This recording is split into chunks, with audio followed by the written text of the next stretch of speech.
minute to balance out. We're looking at 105, 104 FNU. Now, hold on, still thinking though. That would be very high. 85, 86. Yeah. What does that number mean? So this is pretty turbid water, basically what that means by comparison to the other creek that we just tested, which was obviously didn't look as visibly turbid. You can tell with your eyes that it's pretty, there's a lot of suspended sediment. This red is from the clay, but this number, is confirming basically that visual observation that this is an extremely turbid waterway and that a lot of sediments being delivered from nearby developments. Yeah. What's like the highest number, just like on a scale? Is it 100 the highest, or?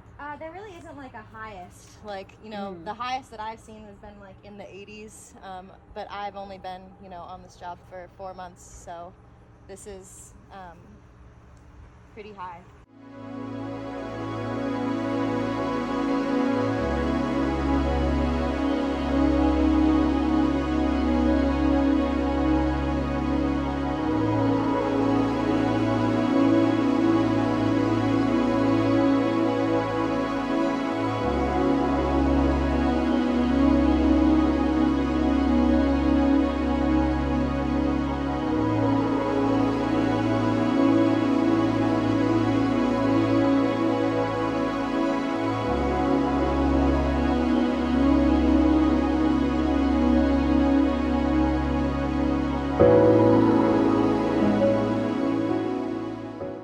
This is pouring out of the retention pond over here on the corner of Olive Branch and Doc Nichols.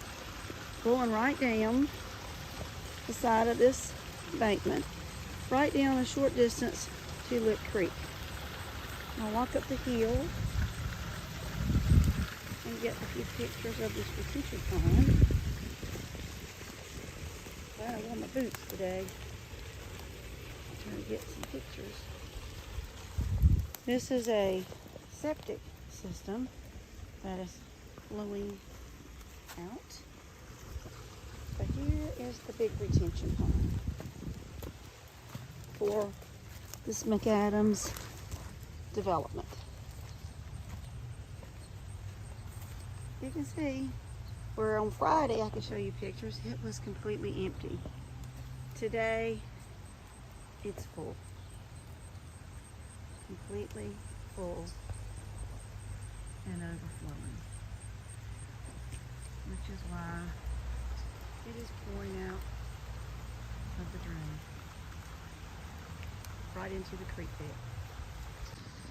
So here we go. That's on the hill behind the Alexson's house, and this water flows down this hill right into this retention pond. You can see it's up to the stakes above the little pump, which is now submerged, and it is going right down this hill and flowing out this pipe. Red, red, red tomato soup.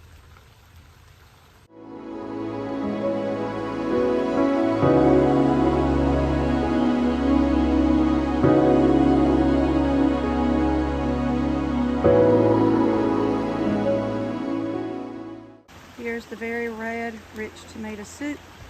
It is pouring off of Doc Nichols Road. This little creek Friday was almost dry. Today, Sunday, it is deep, rich red tomato soup. A lot of heavy rain, even more coming today. So it is definitely pouring off of Doc Nichols, where we know there's 7 major developments.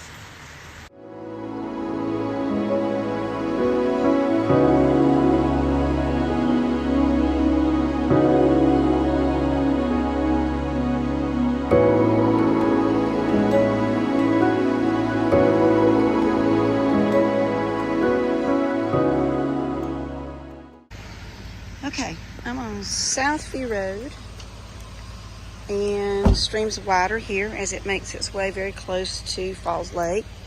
Flows right behind our house to get right to this point. Still very, very red, very rich in sediment. flowing on its way to Falls Lake. So this tomato soup is just continually winding from Doc Nichols to Olive Branch to Kemp Road to Southview, and then we're getting ready to take you to the actual mouth of Falls Lake and show you how red it is there. The other side of the bridge, this again is Southview Road. Look at that wide. It's probably one of the widest parts of Lick Creek. You can see there is now a depth chart over here. Yeah, look at that. I'm not sure how long that's been here. But there you go. We definitely have gotten some rain.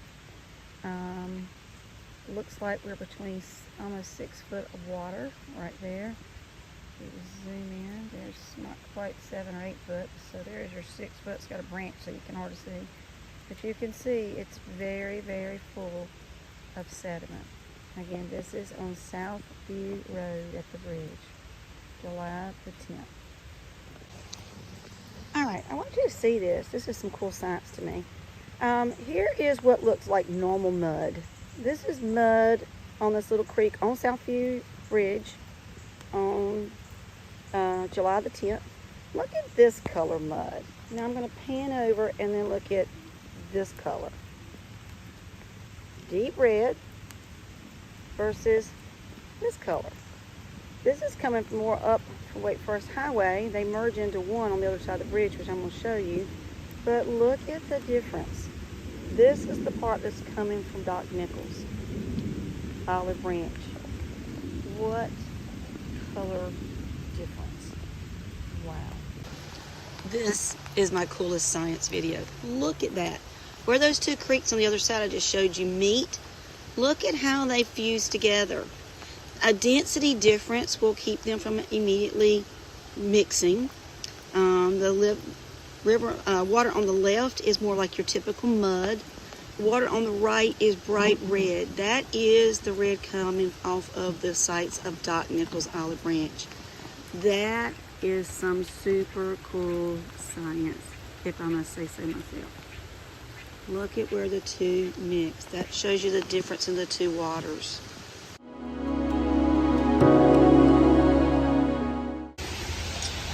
Okay, this is Sunday, July the 10th. I am now at Wake Forest Highway, standing under the bridge, or under the little trestle here. Right off of Highway 98, you can see the Lick Creek sign for reference. Look at this tomato soup.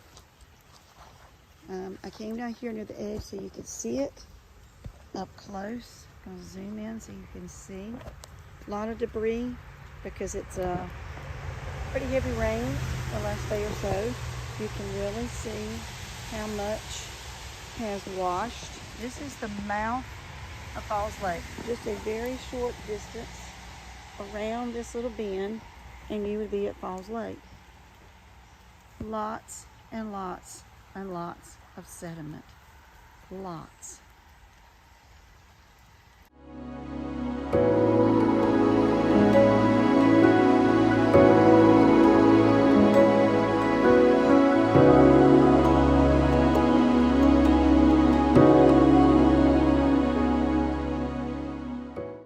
Look at this.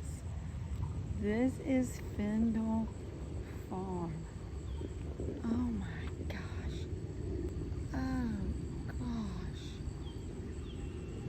Look at all that red being pumped right there by this retention pond. And look at this huge sediment pool right here.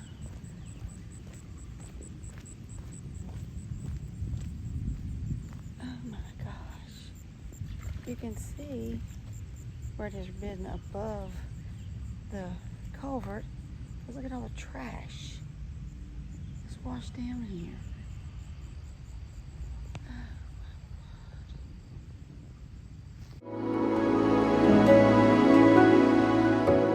This is pouring off the job site.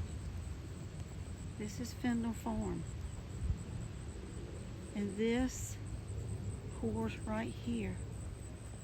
It comes out this culvert right here and pours down into these creeks. Look at that. There you go. Now we know where it's coming from.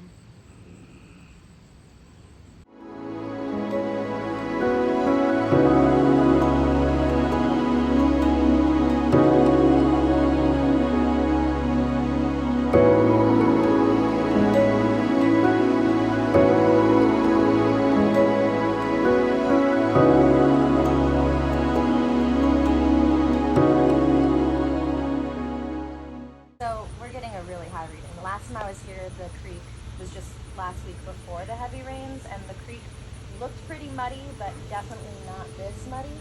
And the reading that we got last time was about 100. And so today we're getting 380, 390, 400,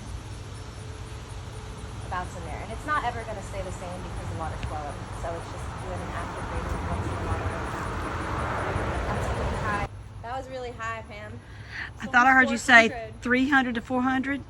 10 is ideal for drinking water. For drinking water. I think what community members are asking, and certainly myself as a riverkeeper is asking, is to do that development with the health of the watershed and the health of communities who rely on the water at the forefront of those choices. And I think the decision that the planning board made last night is a phenomenal decision because it truly did reflect a nuanced approach to what is and isn't appropriate in this area. And ultimately they decided that this community and this watershed isn't ready for a development of that scale, even with the small but significant concessions that were made in terms of green space.